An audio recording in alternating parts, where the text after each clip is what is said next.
songs, let me tell you about a friend. It's Craig LeBlanc, where the good times never end. Talking Parks and Rec, it's a show you gotta know. Welcome one and all to the Daily Parks and Rec Show. It's the Daily Parks and Rec Show.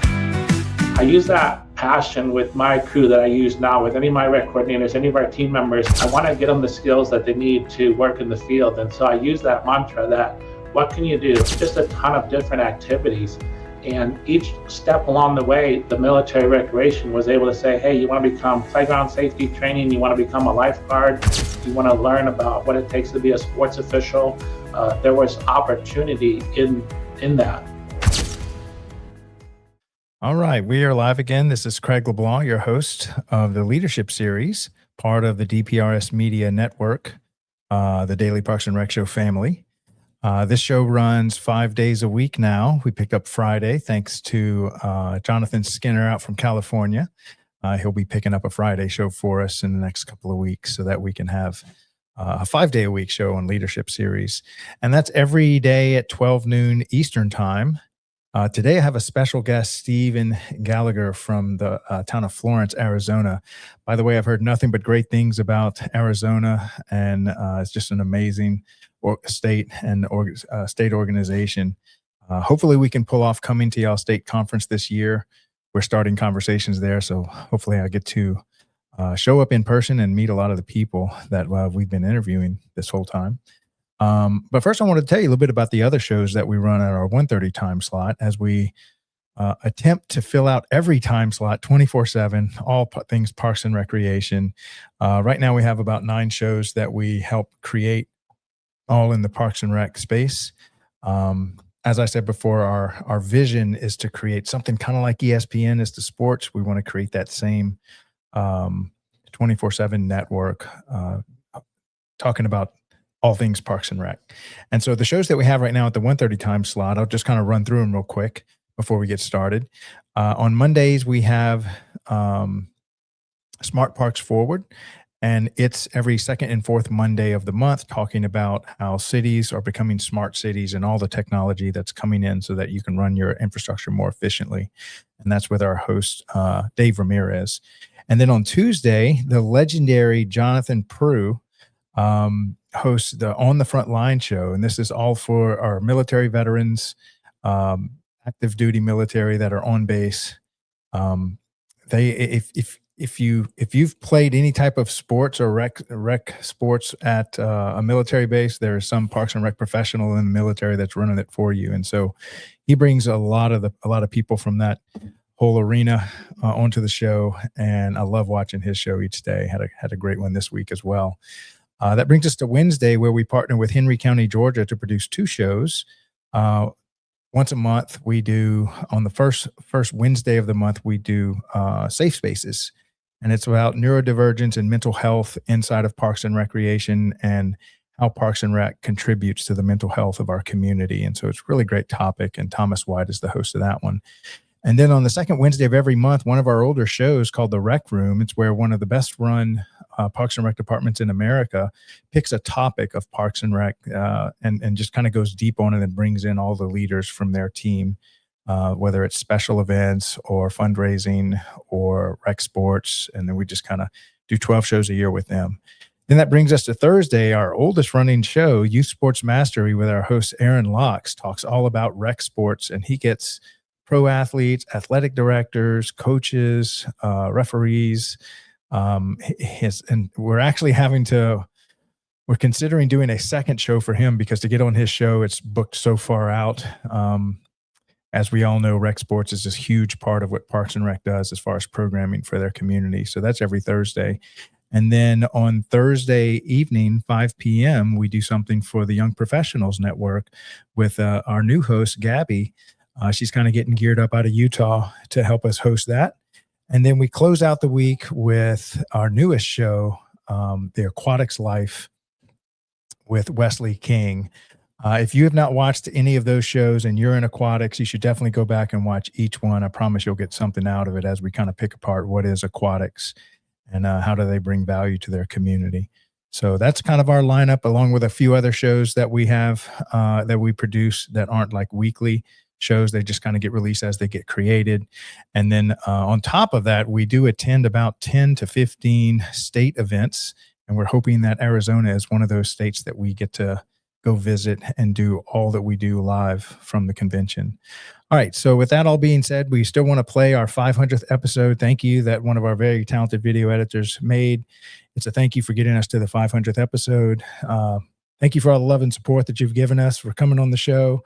And so Jovi, if you want to go ahead and run those two, we'll come back and start our conversation with Steven.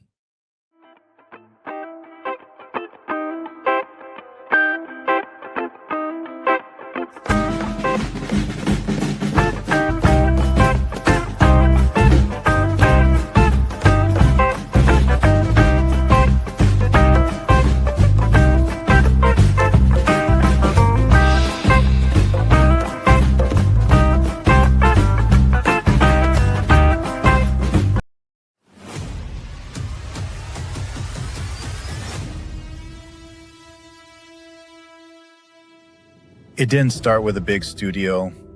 It didn't start with a massive audience. It started with a simple idea. One conversation, one camera, one episode. Back then, DPRS Media Network was just a vision. No guarantees, no roadmap, just a purpose. To tell stories that mattered. Stories from the Parks and Recreation community.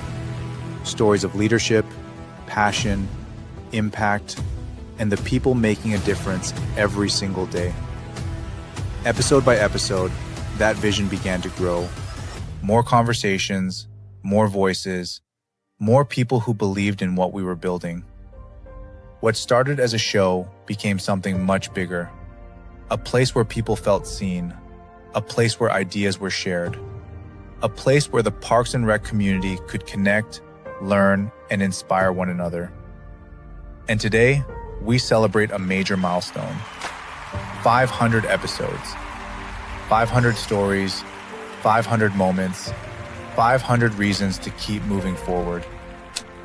But this is not the finish line. This is the beginning of our next chapter. In the months ahead and in the years to come, DPRS Media Network is growing into something even greater. We are building something truly special for the Parks and Recreation community. Something designed to bring people closer, to create stronger connections, to open new opportunities, and to continue serving the people who inspire everything we do. We are also expanding our reach through new partnerships, working with organizations who believe in our mission, partners who share our vision for community, leadership, and impact. And beyond the screen, we're showing up in more places than ever before, attending conferences, meeting leaders face-to-face, building connections that strengthen our community. Because DPRS has never been just about content. It has always been about connection. To everyone who has been with us, from episode 1 to episode 500, thank you. This milestone belongs to all of you. Here's to how it all started. And here's to everything still to come.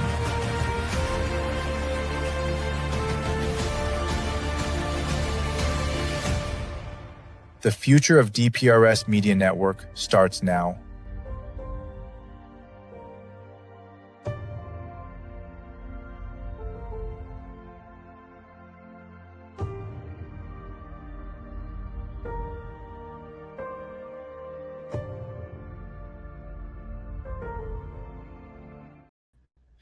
All right. Welcome to the show, Steven. How are you doing today?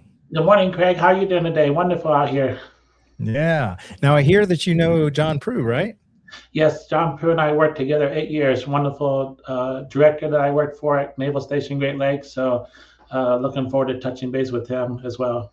Yeah, I was talking with him earlier this week, and he noticed you were coming up in the pipeline, and he was like, "Hey, tell him I said hello." And he's doing such a great job on that on his Tuesday show On the Front Line. I don't know if you've seen any of those episodes. Absolutely. Such a circle of life in that. One of the shows that I watched with him was with a gentleman named Richard Parks, who's in Japan right now. And he Ah, had taken over when I left Great Lakes in 2014 in the intramurals and aquatics for our director, Bob Marfachuk in fitness. And even before that, he just recently did a show with a gentleman out of North Carolina, Ty, and he was there just before I got there. So to see mm, like how this is encapsulating into your media programming and working through all of our peers, and he interviewed Jerry Heeb the other day, and just like I've been starting to pay more attention as I learned about your program and this opportunity. It's such a wonderful way to tell our story in the industry. So thank you for having me today. yeah, yeah. Well, we're going to keep going. There's so many great stories out there that I think are just untold, and so we're trying to just uplift the whole community and get the whole Parks and Rec industry out of this discovery major that we find ourselves in colleges. It seems like every person I talked to said they had no idea you could even have a job in Parks and Rec, and they got a degree in something else, and then finally Right. they kind of stumbled into it. That was definitely my path as well, stumbling into it. And growing up in life, I was a meteorologist kind of lover at heart, watching hurricanes, tornadoes, and everything, and picking a school for meteorology. And guess what? Didn't work. Calculus and physics and everything. And so took an aptitude test in college through the Briggs and Stratton test, and they helped me. The guidance counselors were really good at wanting to make sure I maintain enrollment in school and just keeping on the path, right? Yeah. And they just said, hey, we found that you think, from your prior career in Boy Scouts and other things you do with your love for outdoors and history, recreation is your passion. So take a look at this program. And you're right, you hit it on the nail right there. That Yeah. just was wonderful experience to get into. Yeah. Well, tell us about your kind of military background. What was it like working under John, and what did you do for them during that Yeah, time? so amazing. So starting out, I didn't realize I was going to get in the military rec at all. In college at the University of North Dakota, the push was municipal recreation, was state recreation, and going to North Dakota was far away from my home roots in Chicago, Illinois. I love North Dakota. I love the passion for everything I did there at school, and love the alma mater. But my long-term plans was not to stay in North Dakota. And I did an internship in Bloomington, Indiana with Jamie Savak, and was learning about municipal recreation and trying to apply for jobs out of municipal rec. And a family friend in Missouri had sent me a newspaper clipping. It was very small. Like, today everything's online, right? All streamlined, more higher technology and how you got to apply for a job. But 25 years ago, it's like the size of a business card, and they'd have 4 lines on it and tell you, hey, Yeah. here's a recreation job at Whiteman Air Force Base, Missouri. And so applied for that and was able to get into Air Force recreation with the services support squadron there at the 519th at Whiteman Air Force Base, home of your B-2 bomber. So it was a great start in my career. The gentleman, Ken Taylor, who is my director in outdoor recreation, he said, hey, I'm retiring in 5 years. I want you to be me. And I use that passion with my crew that I use now with any of my rec coordinators, any of our team members. Like, I want to get them the skills that they need to work in the field. And so I use that mantra that, what can you do? I did hunter safety classes. We did trips, hiking, backpacking, whitewater rafting, a slew of things that you can do to take military families through the state of Missouri. We went whitewater rafting in Colorado, downhill skiing in Minnesota, just a ton of different activities. And each step along the way, the military recreation was able to say, hey, you want to become playground safety training, you want to become a lifeguard, you want to learn about what it takes to be a sports official. There was opportunity in that. And about 5 years into the career path, the transition of things through new leadership at the military base for civilian work, deputy commander and stuff, they had their own vision about where they wanted to go with civilian work. And so I decided to start looking around and seeing what was available. And that's when I ended up in 2006 under John Prue and Bob Marfachuk in the fitness center at we had 4 fitness centers at Naval Station Great Lakes. Wow. And it was swimming pool on swimming beachfront on Lake Michigan that we had, as well as the 2 swimming pools, and then the 4 fitness centers. One of the buildings at Great Lakes was over 100 years old. And so to be able to learn about facility management, we installed 4.5 acres of field turf material for football fields, softball fields, and stuff. I really love that experience under John's leadership with Bob Marfachek to say, hey, what can you do to make these facilities better for the sailors? What can you make them inviting for the families, as well as just general capital, deferred maintenance, right? So if you have replacement of equipment for cardio equipment, if it's every 4 years, do you really need to replace it now, or are you doing your regular preventative maintenance to replace it? Can you hold off a year? Like, moving through all the different budgetary constraints that might come up with the Department of War and Defense that was at the time, and trying to figure out all the nuances in finance was like top notch. Like the military branch really had a solid education piece on how to pass down processes like Lean Six Sigma, and just regular financial stability to be able to plan and utilize the funds for needed for the base. And so I was very blessed to work under that with the team at Great Lakes. We really built, for the 6 to 8 years that I was there, a really good foundation. And they also wanted to be the leader in the industry as well, as a training command base, introducing Navy personnel to the industry of military. Hey, you're going to go out to the fleet here. You're going to go out overseas to this base.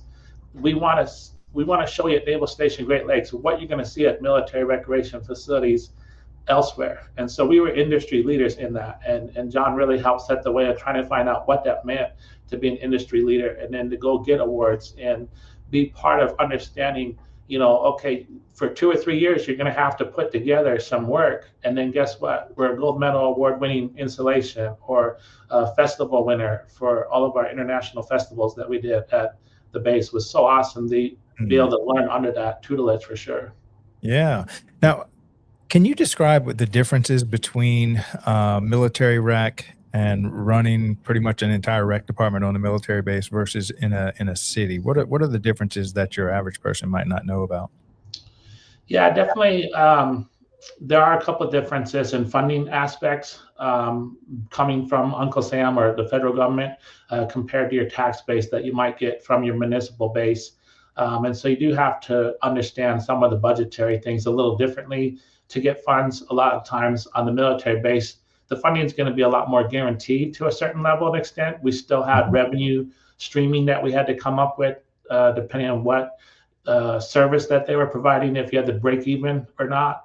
And then the subsidies on their tax base is going to be a lot different in municipal recreation. And you may lose some funding sources a lot differently municipally, the way the government always finds ways to find answers and solutions to fund you and get things going.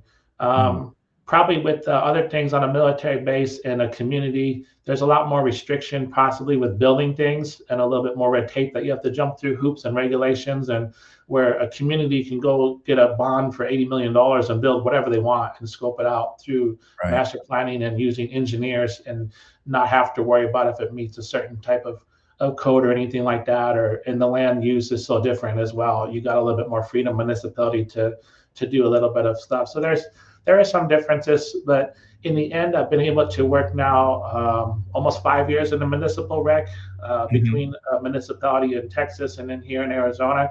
And generally, your general practices in education and the processes of managing is going to be the same. It's just different language. Right. Now, is there anything as far as the general user, obviously as a soldier, and especially if you're in a military base that's forward deployed, they have you've got guys that are coming back from some kind of harsh environments, and if anybody needs to relax and recharge and de-stress, it's kind of those soldiers that are coming off the battlefield. Maybe speak about the differences between the population of a city and a community and the soldiers. Absolutely. The base I was at Naval Construction Battalion Center in Gulfport, Mississippi, was a forward base. Every 9 months to 11 months, people were coming and going to Guam or to Spain and places for their forward deployment that was being asked for that, or they were serving communities in overseas locations where they were doing construction and water supply source or just village type support. And so you would be serving dependents and family members to where their husband or spouse was gone for a very long time. And so you were that connection to give them peace of mind. And then when the family member came back, then you can support them in a way that is welcoming and warm, and celebrating that work that they did over there to help them prepare for the work that they needed.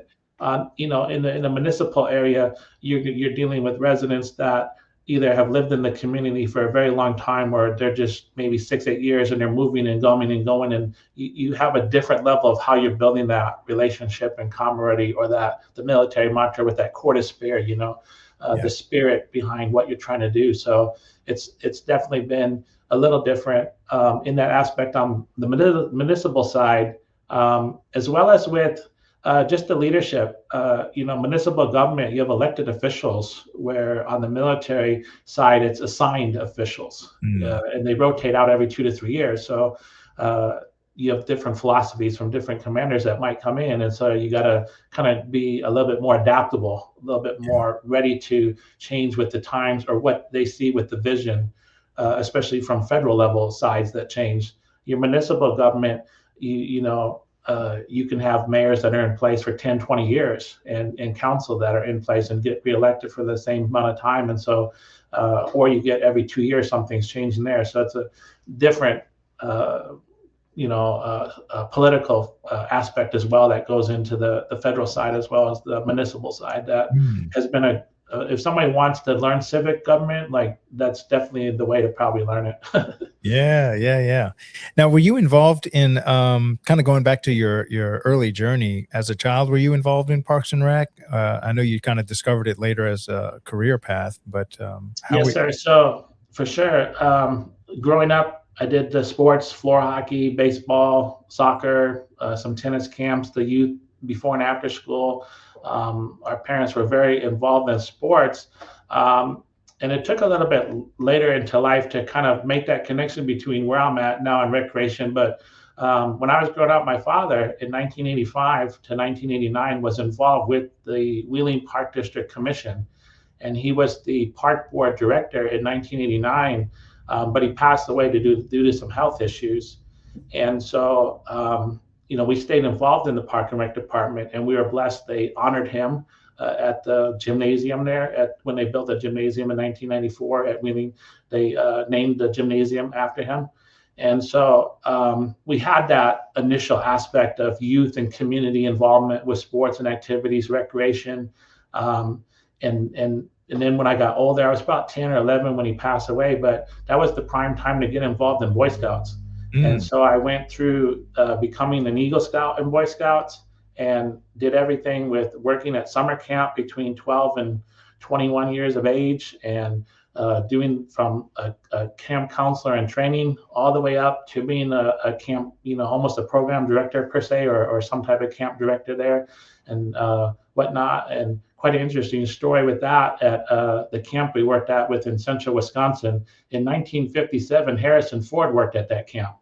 And so it's kind of a cool little connection when we went there, and you just kind of knew, like, he had that passion for snakes. He talks about it in his movies, and he learned that at that Boy Scout camp there when he was there in their nature program. But I love telling that story, Craig. Oh yeah, that's pretty cool. You've got Han Solo and Indiana Jones all on the same. Yeah. With the Boy Scouts, was able to go down to the Florida Keys and do their snorkeling adventure camp at the sea base down there, Philmont in New Mexico, and go on a 70-mile hiking, trip for 10 days. And National Jamboree was in the Fort AP Hill in Virginia. And then we went to World Jamboree in Europe. We visited Munich, and then went up to the Netherlands in Holland, and got to be involved with so many different great adventures that scouting took us. That was probably really more the core function in recreation and outdoors, and being involved in that as I got older, comparative to the park department. Like, I didn't really age out of it, but just transitioning to scouts, like, kind of just took me away from those activities and stuff and whatnot, but stayed active in high school in sports, did golf and basketball and some volleyball and stuff. So was always kind of just, active and involved in recreation. Yeah. And so you had mentioned you did an internship with Jamie Sabat. Yeah, and so our advisor in North Dakota knew Jamie, and he was from the Bloomington, Indiana area. So she was the rec superintendent there at the time, and so I got in there in November of 2000 and did a full 16-week program under her tutelage and stuff. And what was quite interesting, so we went to Phoenix that year in Phoenix, Arizona. Here, I went to the conference for NRPA. And then when I went in the military rec, we kind of separated ways a little bit. And being a military rec, our program didn't really connect a lot with the municipal side of it. And I didn't. My programming took me to other conferences than NRPA. There was certainly that option for recreation individuals in the program, but we did other sport and intramural aquatic conferences than the NRPA. And athletic business was another big one that the fitness guys did for Navy Fitness. But in 2022, when I got back into municipal rec and I went to my first conference, it was in Phoenix. And sure enough, Jamie was teaching a class, and I walked up into her classroom and I saw her in the book, and I handed a business card to her and I said, "You might know me." And it was just the greatest, biggest hug, biggest tears, and just like, wow, that reconnection over 20 years of kind of being separated and stuff. And so we'll stay in touch here for here and there now and stuff, and at conferences and whatnot. And so I did watch the show that you guys did, and the deferred maintenance program that she does in her industry that she's in now, talking to communities about master planning, is spot on and unbelievable. I really enjoy watching the stuff that the 110% team does and puts out. It's just spot on with how I can get that to my team and show them some industry leading trends and thinking about long-term strategies and deferred maintenance. Yeah. I need to get her back on the show. I've had her on twice, but it's been a while. It's been a while now, and she does. For sure. Maybe can you explain? You're pretty familiar with what she kind of teaches with through 110%. Yeah, I've been through a couple of those shows that she's talked about and stuff, more on a superficial level and stuff. I haven't been. I know she offers some classes to go to, and some longer term and trainings and stuff like that. Haven't been able to make it the full connection on that, and that could be too as well. Like when you're in municipal recreation, we have project engineers or other type of civic government officials that usually kind of get deeper dived into those projects. So like we're kind of just on the edge of learning and helping to advance some facility needs or putting playgrounds in or being able to identify, our resources and where they're at. And so to dive deeper into it, I'm not an expert on our topic, but I know that just from on the outside, if anybody in the recreation field wanted to get a start and just dabble in what does it mean when you go to a new community and you have to do a master plan, or you have to do an assessment, or you have to identify that there's a park that's 40 years old and you don't know where to start with identifying what to start with, irrigation or playground replacement or sidewalk or tree canopy, whatever it is. She's got a great format that'll help and advise on and get into that kind of theory and process. And then also not only for that, but also thinking about if you do build a building for $30 million, how are you investing in it for the next 20 to 50 years to maintain it and having the right recapitalization in it with a plan to it's not just the 30 million that you're asking the community, it's going to be a buy-in for 50, 60, 70 million, because for 30 years you have to keep it up and maintain. And so definitely she's got great tools and resources that I advise people to check out and get involved with. Yeah. We're getting ready to do a show with 4 major metropolitan areas. These are massive parks and rec departments. And one of the topics that we're choosing to speak on is these massive deferred maintenance. It seems like it keeps getting kicked down the road. And then, 20, 30 years later, you're looking at several $100 million worth of deferred maintenance that no one wants to tackle. And it can be crippling for a parks and rec department to kind of exist in that framework. Exactly. That's what the session was in 2022 that she taught in Phoenix, was about that, with like cities like Milwaukee or Pittsburgh. And, you start getting an $80, $100 million. And it's like, where do you even start at that point? Right. Right. It's very hard, but definitely those tools could still be used at the smaller foundational ways, whether you're in a town of 15,000 or a town of 100,000. You don't have to be a 2 million, population town to utilize those tools and resources, and then build a plan with the team of city officials and the mayor and the finance guy, figure out what you really need to invest in, and then build a good CIP plan. Yeah. Okay, so I wanted to ask another question about playgrounds and stuff, and how you're kind of like the jack of all trades and have to kind of figure everything out. But we wanted to take a moment to talk about our two show sponsors first. One of our earliest sponsors was Outdoor Link, and they help cities become smart cities. So just like you have smart homes, and your entire home can be controlled by your cell phone, lights, and garage door and AC. Imagine if your entire parks department was just as interconnected, and how much more efficiently you could run if all your infrastructure was connected to the internet, and you can set schedules for bathroom door locks and for sports field lighting and parking lot lighting and splash pads. And so they are pretty much at every trade show that I've ever been to, every state association, and they're doing a really good job. So if you want to learn more about that, you can either hit me up on LinkedIn or reach out to Dave Ramirez, who also is one of our show hosts for our Monday show called Smart Parks Forward. And then our other big sponsor is the National Academy of Athletics.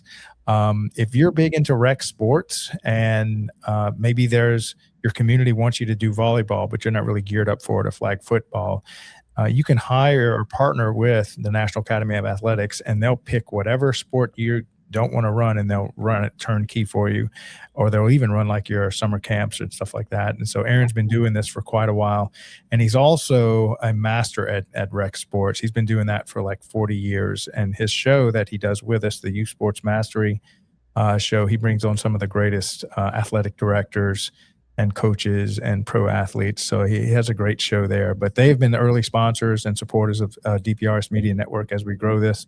And we really wouldn't have gotten this far without their help and their funding. So I really appreciate that. Jovi, why don't you go ahead and run those two promos, and when we come back, we'll finish up our conversation with Steven. In today's parks and recreation industry, communication, safety, and efficiency go hand in hand.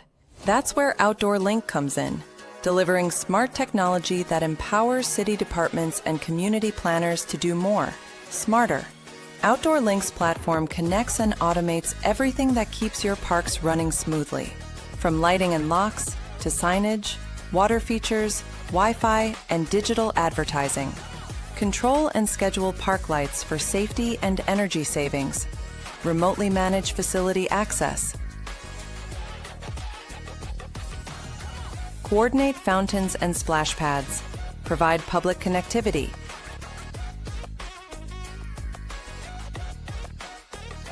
All from one simple, unified platform, giving you real-time control, data, and cost efficiency. For parks and recreation agencies, that means safer spaces, smarter resource use, faster responses, and stronger community engagement. And behind every great park story is great infrastructure.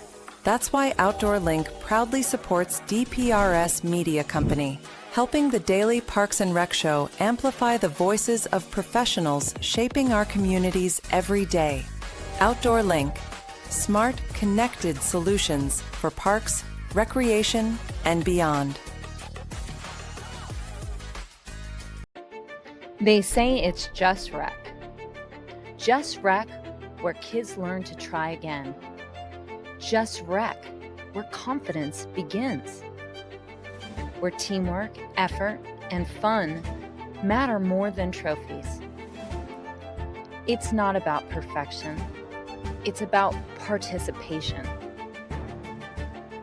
It's not just rec. It's where kids learn to love the game and themselves. It's just rec until they learn teamwork for life. It's just rec, but it's everything to them.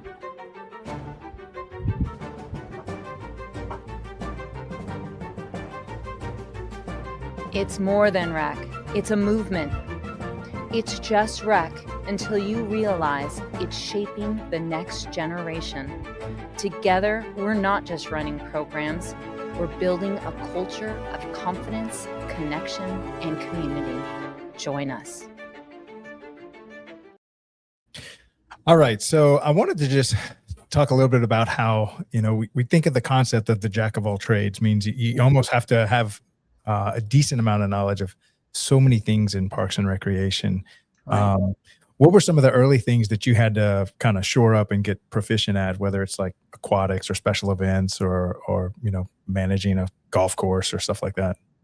Absolutely. So in those early stages, like we talked about with my outdoor rec manager, he said, "Hey, we have to manage playgrounds at the Air Force Base." So I went to that class and got my certified playground safety inspector course.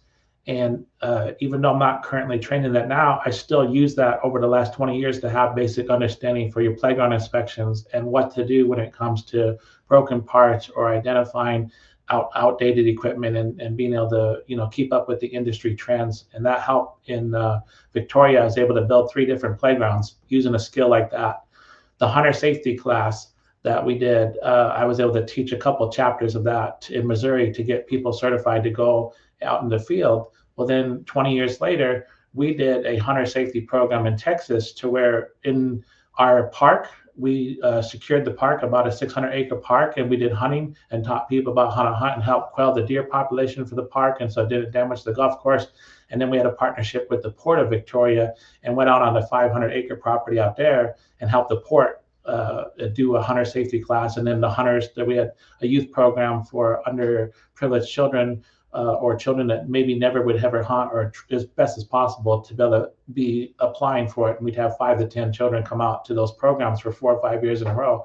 And so you'd be surprised with those skills over these 20 years, how that worked out in life. To give you an example, I was not a swimmer growing up that much. You did the swimming in high school because we happened to have a pool. But I never thought for 20 years I'd end up being a certified lifeguard, a water safety instructor, a lifeguard instructor, right? And use that as a hobby to go make some gas money at a side pool if I ever wanted to have a weekend job outside of the work, right? And learning about becoming an aquatic facilitator operator and learning about chemical management and stuff. You may not have to turn the valves or do a lot because there's other experts in the room, but you can ask inquisitive questions.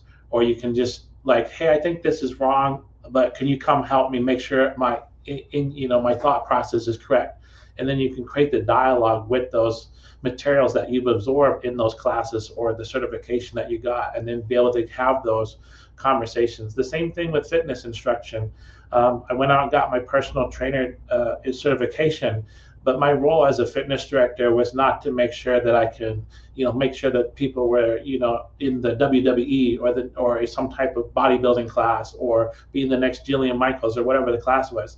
But I had to have the knowledge for facility setup, room reservation needs, why the equipment was needed for a certain class. If a fitness instructor was asking me, I would have that knowledge of what tools and resources that they needed in the industry and be able to have that conversation and go through just a good peer-to-peer connection with them and not necessarily get wool pull over my eyes, I guess, if that makes sense. So you're always absorbing that knowledge just to make sure that you understood concepts. Same thing with building management when it comes to electrical. Between different 15 amp, 20 amp, 30 amp, 50 amp, whatever you need it for washers, dryers in the facility, computer setup, IT. Yeah, I'm not the one installing it on the wall, but I'm able to work with the folks to understand, hey, this is the equipment I need. This is the tool I need.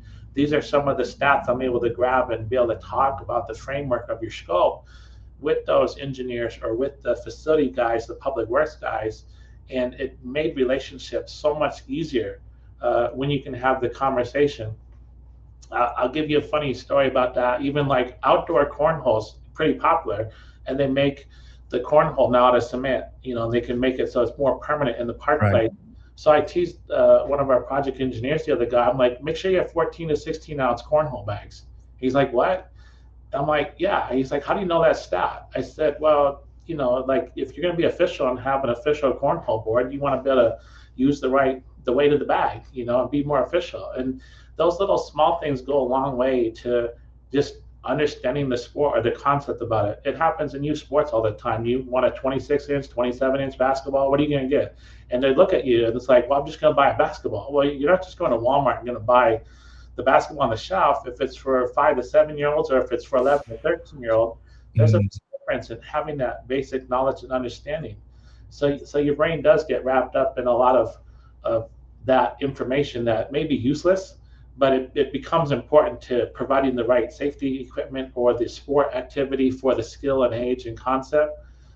Same thing with lawn mowing equipment. If you don't know what you need for your park, there's 5 or 6 people in the industry that'll bring a lawnmower to your park and they'll tell you what's better, gas, diesel, why is it better, hydraulics, what do you need to replace belts or not belts, right?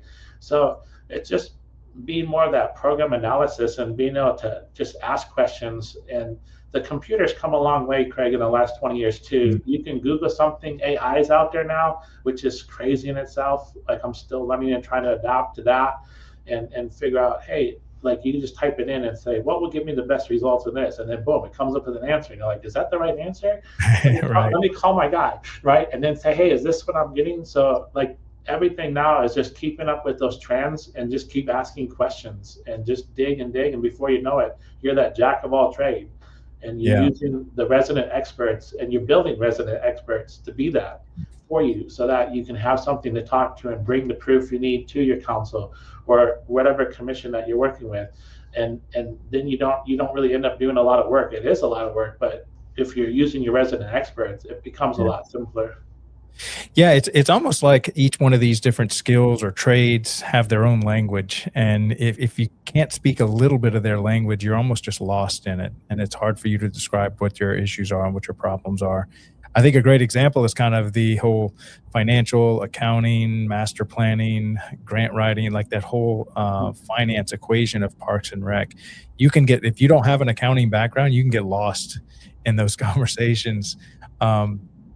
How do you deal with that as far as the accounting or master planning side? Well, so one of the things that I remember at Great Lakes was we had a challenge in our budget operations. My fitness director, Bob Marfacek, he was a pencil and paper guy. And when we used the integrated software that you had to load the material to, I was up and coming learning the computers and the technological guy. So for the first year, like he can do and pencil whip out all the math that was needed. If we had $1 million, he knew where it went, what account it went to, and knew how to spend it. And I would just make sure the computer can talk to the finance guys at that part of it and print the reports and help them read the reports. And then the next year is like, hey, we did a budget in 24 hours. Let's try to do it in 18 hours this year. Or the next year, let's try to do it in 10, right? And so you just learned over time a process and a system and how to utilize your resources. And when you looked at a rolling 12 process or a first 6, last 6, however you did it, then you can prove the medicine, hey, you gave me $10,000. Guess what? I spent it. And then you can prove to the folks that says, well, you only spent 5, so they're only going to give you like 8. They're not going to give you the $10,000 again. So you were able to take the math and learn that very simply. It does take a couple of years to follow some trends and build some trends. But one of the great things about military rec was learning the system by working with region, working with Washington, D.C., and being able to see how the money works. My director at Gulfport, Mississippi, Debbie Rockway, said, you know what? This may be an untraditional path for you. We didn't have an operations manager position, but the business manager was leaving.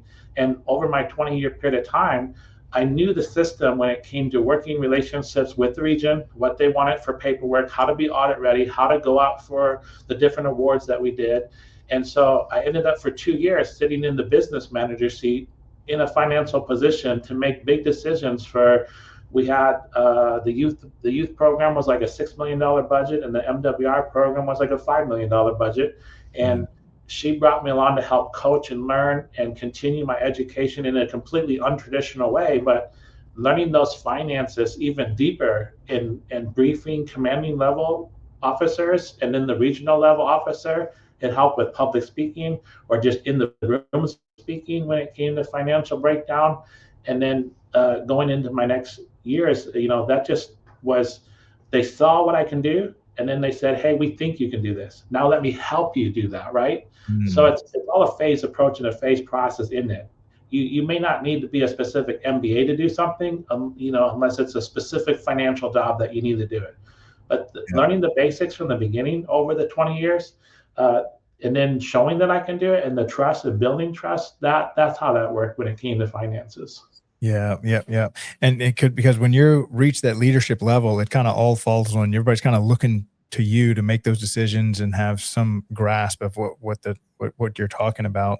And like you said, it can take decades to kind of get proficient in all these different specialties. For sure. And even just showing that you're doing stuff on time and you're finding, and the procurement process is following the legitimate steps that's needed, that there's so many different processes between federal buying and municipal buying, and understanding what price point you need 3 quotes from, or what price point you need to do a request for a proposal, or what makes sense that you need a request for a proposal, or is there a cooperative program or a buy board program where you can get something up to $700,000 without needing to go through other formality. If you can learn the regulations and the rules of the red tape, and then that's basically like, I learned how to play the game and now I'm going to do it the most efficient way I can, it'll be really smooth process for you. Yeah. All right. So you had, I wrote down here, you won the Playground Movement Challenge. Maybe explain what that is. I got the trophy here on the thing over here, right behind me. Oh, so, yeah. In 2022, when I went to Phoenix, they had the Burke Movement Playground Challenge. And for those that go to conferences, at either state conferences or at the national level, they have it where it's a playground game that's supposed to be all-inclusive play for any age. It's sensory play. It can be noise. It can be quiet, lights, and everything.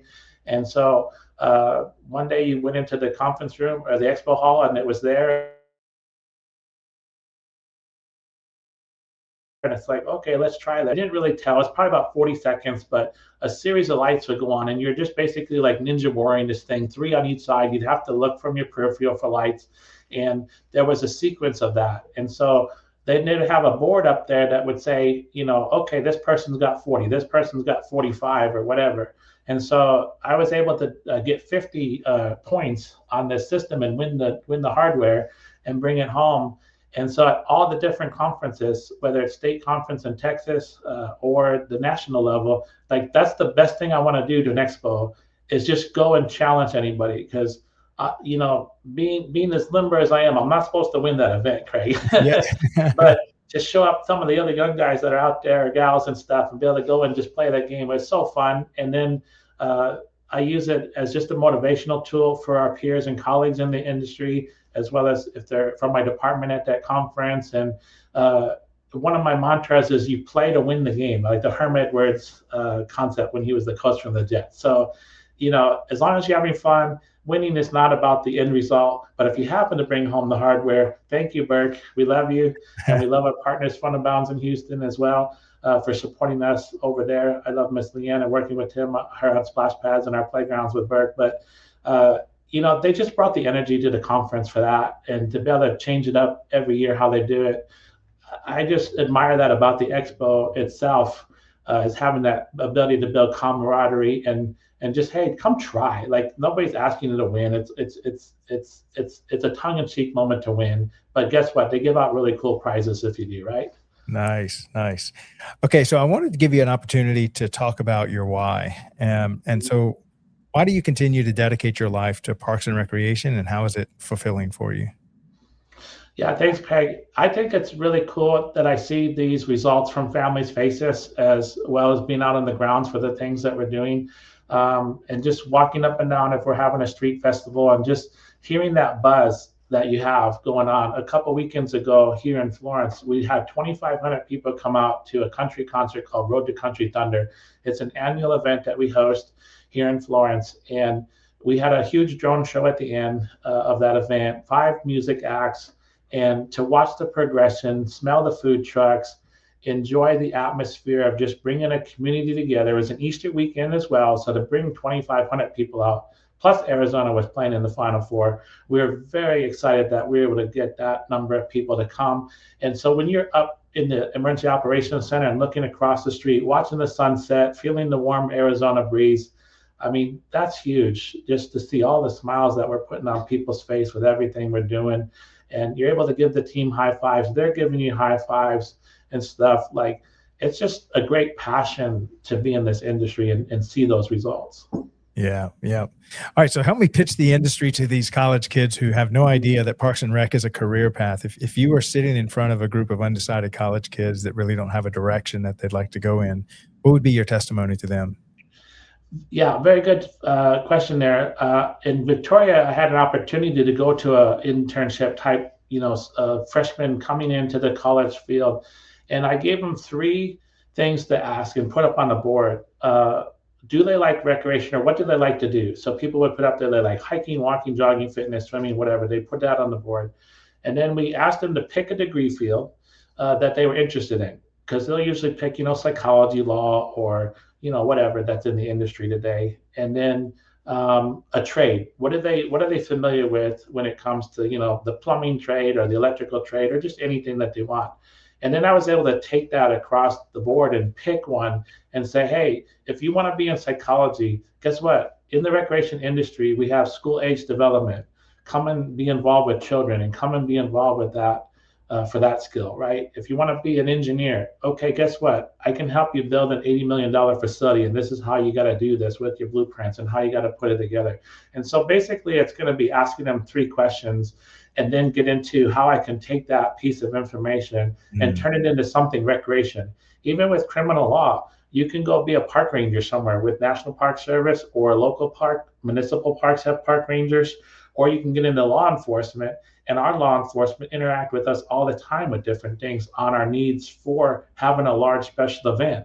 So you get a dip and dabble in it if you don't want to necessarily be anybody in it either, right? So it's definitely based on those key figures. It's really just turning the question back on them is there's bound to be something they like to do outdoors or socially, and there's bound to be something that they want to try to do in the industry. I don't know if this is still true in the industry, Craig. When you go to college, when I went to college, there was a rule of thumb that most freshmen in college would pick three different careers by the time they were done. Like they would bounce from English to history to law, right? Yep. And I don't know if that's the same today, but I could take pretty much any topic that there is out there and spin it and turn it back into recreation and something that we have in our industry in the field. We got 8 master fields that we're working on here in Florence with teens and special events and aquatics and fitness and so forth. So it's always that, just to be able to understand first and foremost, what do they even just like to do? And then say, this is what you can do in an industry as such, or a community as such. Yeah. And I've happened to travel to 5 different states and work in many different places, 3 different military installations and 2 different municipalities. So that's always there too. Maybe they like to travel.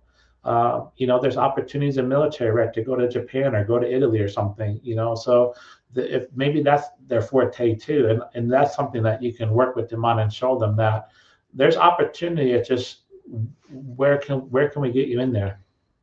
Yeah. Yeah. And I think that's right to highlight that, is that oftentimes we think that Parks and Rec is all about maybe just sports or cutting the grass or something, but really there's almost not a degree offered that a Parks and Rec department doesn't need. They need specialties on everywhere, even like from legal to accounting or marketing. And, I've always thought the whole special events side was the coolest part of Parks and Rec that doesn't get enough attention from the college kids. It's almost like you get to throw 10 parties a year for your whole city and bands and all kind of drone shows and stuff. And so I'm hoping to get a lot more kids involved in that. Absolutely. And just sharing those stories. And the team I have is a wonderful team, but they have different backgrounds from 1 year to 20 years in the industry. And so to work as a team, to be able to sit at the table, hear each other's ideas, and then be able to say, okay, go execute that or go execute that. Like, you're able to have that open-ended dialogue. One of the things we talked about the other day was even just that the 4th of July is coming up, your big 250th anniversary. Everybody across America is throwing some type of party. Well, start doing some research and reach out to your peers and see what they're making for their parade field, or what are they bringing in that's making their event special. Because there is no proprietary stuff when it comes to Park and Rec. We can basically steal everybody's idea, and you're not ruining the fun. Right. We can do a 5K differently because our natural terrain is different, or our route is different, or our community supports it differently, but it's still a 5K race. Nobody's going to steal that idea, right? Right. So that's the other thing that can tell people is learn what your community is and build from that. If it's a Founders Day, if it's a home tour, if it's a 4th of July event or a Founders event, whatever it is, with a concert series, and then adapt to that and make that your biggest thing. And before you know it, everything else will fall into place. Yeah. Yeah. All right. So as we kind of come to the end, I have a question. We have a little tradition where one of our previous guests left you a question, Okay. And so this question comes from Daniel Kugler in St. Mary's, Pennsylvania. And his question to you is, if you could change one thing in your department, what would it be and why? I guess like change is probably a hard word to think of, but just the fact that, being here newer to our community here is just continue to show where changes can go, if that's Yeah. the case. Like, because I've only been here for 7 months, so coming up with a specific change would be kind of hard. But to come up with a master plan and identify the need will create the change that's needed. I think it's easy to go somewhere and just be like, oh, they might need a $30 million facility. The chances of raising a bond or doing some of that stuff may be hard in the beginning, but there's steps that you can put in place to create that change or to create that option to get there. And so I think that it's definitely a very good question for sure, but the process is going to be setting the system up in place to create that change versus trying to force something or just throw a dart on the wall and say, we need this to happen. It's going to be more process set up first. Yeah. Do you have a master plan in place where you're at now, or is that something you'll need to build? We do have a master plan in place. It's about 8 years old. Here when I got here, I read it and stuff. It's like 2019, I believe. But we're kind of in a place of growth right now. If everybody knows, everybody's moving to Arizona and Phoenix is expanding out. We're right on the edge of the end of the valley to where there's like 7,000 new homes or something being built all over the place. And even in the different communities that I see when we drive around, the construction is massive. So changing will come very naturally. By like 2032, we can increase by like 7,000 to 10,000 residents. And now it's like, are you ready for that? Right. And what are you doing to prepare for it now and not be like surprised when all of a sudden it does actually come to fruition? Maybe it doesn't, but that's the plan. And that's what the town is working on with economic development and other things to try to continue growth and build our businesses and entities up here and just be ready for that. And I'm excited to be a part of that and this community to be there for them. Yeah. How do you keep your master plan a living, breathing document? Because I know a lot of times you put all this work into it and then it just sits on a shelf till 5 years, 10 years down the road. You're like, how are we going to update it? For sure. My career experience in Victoria, Texas, when I was there, I just got there in 2021, 22, and they just adopted it through council. So it was very easy in a live document those 4 years I was there to just pull pages out to the finance department and say, this year we want to do this playground. The master plan says it's going to be $300 of repairs. Here's the 10 things we want to do. Boom, the money came. Right. So that was a good live living history that I had experience with working on and adapting the change in programs with it. Here, it's a little different in Florence because it is a little bit older now that I'm here at this point. It's understanding, is it something that we can do internally and try to approve or adapt upon and get into some funding sources and improve those things, or pick the right time now in the next couple of years where we want to make sure that we interview the people when they're coming into the community, because we know we're going to boom 5,000 people here very shortly. And so if we did it now, it might be too much early, if that makes sense, to where if we waited a couple more years to where we want to be able to capture the new or the part of the process to where there's more inclusion in people in the process. So each community may have to look at those social economic areas and say, when is the right time to trigger a master plan? What's their projected growth? And then try to build with what are they doing now with it? Because we did have that in Victoria where the master plan was around 2010 or 12, and it did sit on the shelf and collected dust. So the council was really bought into it as well. Your advisory board has to have the buy-in as well as your council to really also understand the mission. And we do have a really good strategic plan that came out this year that council's adopted on, and we have a charge for us in the department with marketing and communication that we're going to be working on. And so we are getting that energy in our council and mayor here in Florence, but from other communities, it was all the same. Like, you just work with the executive leadership teams and they're setting the tone and the mission. Your town manager is really going to help say, hey, I really want Public Works to have one. I want Parks and Rec to have one. I want, this department for community development to have one, right? So there's a holistic process that you want to work with and be on the same page that the community is moving forth all in one direction at the same time. Yeah. Okay, so what question would you like to leave for my next guest? Okay. The NFL draft is happening this weekend. Did his sports team get the players that they needed? NFL draft is happening this weekend. Yep. Did your team get the players they needed? Right. So I don't know, you get a Patriots fan or something like that. I don't know, whoever you interview next, right? Ask them if their team fulfilled their draft needs. How did your team do? Well, the Bears, my team's the Bears. Although being growing up in Chicago, I could be a quasi Arizona Cardinals fan. I have to look at that because they were original Chicago team before they went to St. Louis and then out here in '93 to Phoenix. So definitely, I like to see Phoenix improve. They were a terrible team last year, and so would definitely love to support a winner here in the Phoenix area. But the Bears did great last year. Lost in overtime to the Rams in the NFC Championship game. And so definitely I expect him to do way better and push a Super Bowl run this year. So super excited for that. Yeah, I don't even know how our home team's doing over here. I don't know if you keep up with the Saints at all, or if they're. We did with being in Gulfport, right down the road from you. Yeah, that was the home team there when we were there in Gulfport. And what an amazing connection. Here we were like within 6 degrees of each other. Just you were in Louisiana, New Orleans area and stuff, and I was right down there for quite a few years too. So what an amazing connection. Yeah. Well, Steven, thank you so much for coming on the show. Do you know if you're going to make it on John's show?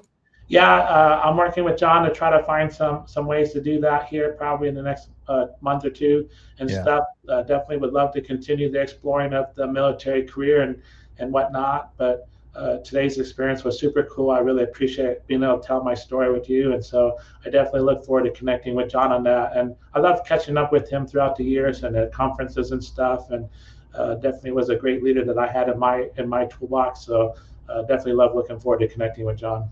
Yeah, John's doing a great job as a show host for DPRS Media, and he's actually challenging all of us. It seems like his shows are so well run. You can tell he's got that military background, and all the other show hosts are like, okay, we're gonna have to get our act together because John's making a fool of us over here. He's great to work with.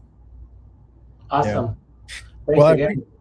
Yeah. I appreciate you coming on the show, and thank you for your service, and thank you for all you're doing to build your community. I know it's making a huge difference. For sure. Thank you again. Yep. Have a great day. Thanks, you too, guys. Bye, everybody. All right. So that was another great show. A friend of John, he actually saw that we were having him as a guest, and he's like, hey, I'm trying to get Steven as a guest. And so it's crazy, all the different connections that we have in Parks and Recreation, how they come around. And also big shout out to Jamie Sabak. She came on the show. I think she has an amazing message, and she's just been kind of a legend nationwide in the Parks and Rec community. So if you haven't seen her stuff, definitely look her up. I'm definitely not going to lead you wrong there. And Jamie, if you're listening, I'd love to have you back on the show just to continue to beat that drum. I think it's so important for cities to really get a hold on maintaining the facilities they have, before you go launching these massive projects. And then down the road, you're like, how do I fund the maintenance of all this? So she does a great job with that. All right. So stay tuned. We have upcoming next, just in a few short minutes, the Youth Sports Mastery Show every Thursday, 1:30 p.m. Eastern with our very talented host, Aaron Locks.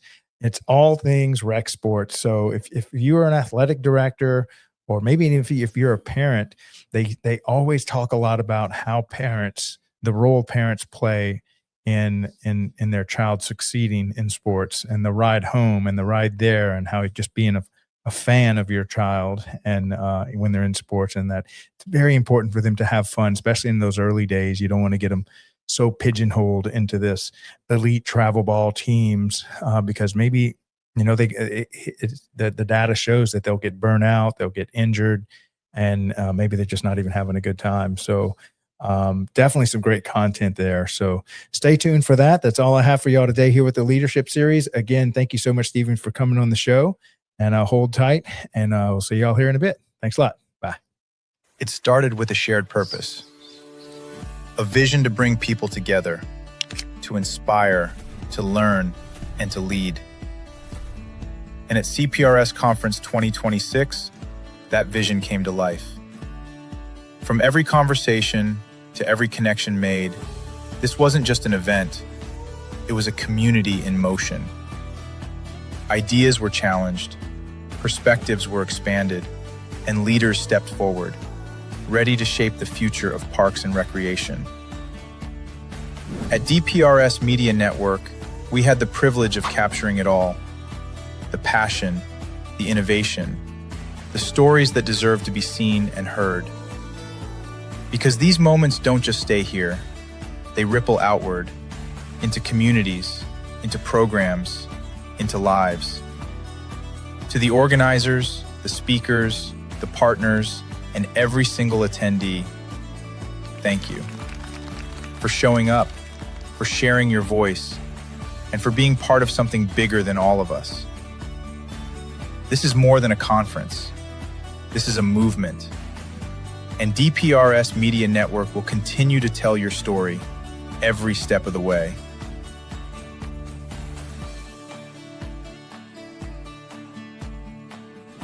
We'll see you at the next one. Are you a vendor, brand, or service provider ready to connect with the heartbeat of local communities? At DPRS Media Co., we tell the stories shaping parks and recreation across America. Through podcasts, live streams, videos, and newsletters, we reach frontline leaders, city directors, and decision makers every single week. From youth sports and facilities to programming and policy, our audience is your audience. Sponsoring or partnering with DPRS Media Co. puts your brand in front of the professionals who build, budget, and buy for their communities. Launching a new product, growing your presence in public spaces, targeting cities, counties, or departments, DPRS is your trusted media partner. Whether you're in software, turf, aquatics, robotics, smart cities, or special events, partnering with DPRS puts your brand in the story. With commercials, interviews, social campaigns, newsletters, and live shows, we're your media team. Partner with us and grow your impact in the $200 billion parks and rec industry. DPRS Media Co. Stories that move parks and rec forward. Your audience is here. Let's meet them.